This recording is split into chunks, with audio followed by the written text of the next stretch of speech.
It's the countdown to the tax filing deadline, and now there's a new warning that the IRS may be collecting more than just your money.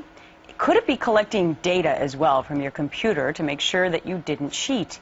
The agency admits it might check social media websites and private email. So is that legal? Let's ask Fox News senior judicial analyst Judge Andrew Napolitano, who's going to have a field day with this one. Yeah, well, you know, there's no end to the shortcuts that the government will take to try and make its own job easier and basically say, oh, keep the Constitution in the drawer.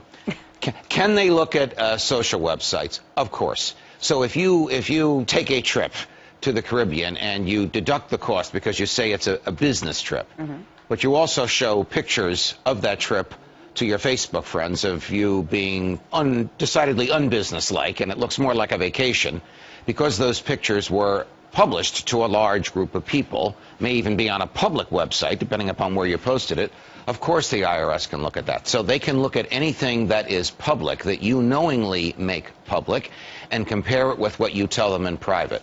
The more problematic one, which we just learned about last night from a Freedom of Information request that was responded to by the IRS and revealed by the people who made the request, is that the IRS has been claiming for a couple of years now that it can read private emails.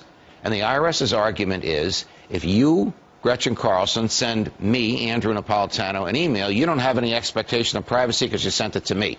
That is utterly laughable and has been rejected by the court. You intend it just for me. Therefore, the privacy is for everybody else. But how would they get into those emails? Well, remember, they're doing this without a warrant. If they had reason to believe that either of us was committing a crime, they would present those reasons to a judge. The judge would give them a search warrant. They'd present the search warrant to the company that operates the server that you use, and that company would presumably comply with the search warrant and let them tap in.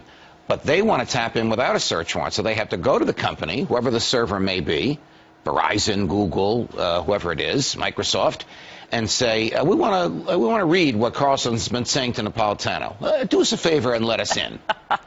That's what's been going on. And these companies would say yes? Well, Google has a history of saying no and of challenging the government when the government comes knocking. Not all the other companies do that. Most of the other servers go along with requests from the government. Why? Because they feel like then maybe they won't be targeted? Well, I don't know what goes through their minds, but that's a reasonable explanation, Mrs. Carlson. All right. Lady Mr. in red. Napolitano, man in red tie. And that's what your dress. And I'm going to send you an email about that later. And the IRS is not going to get their hands on it. All right. Good to see you, Hopefully. Judge. Have a good day. Sure.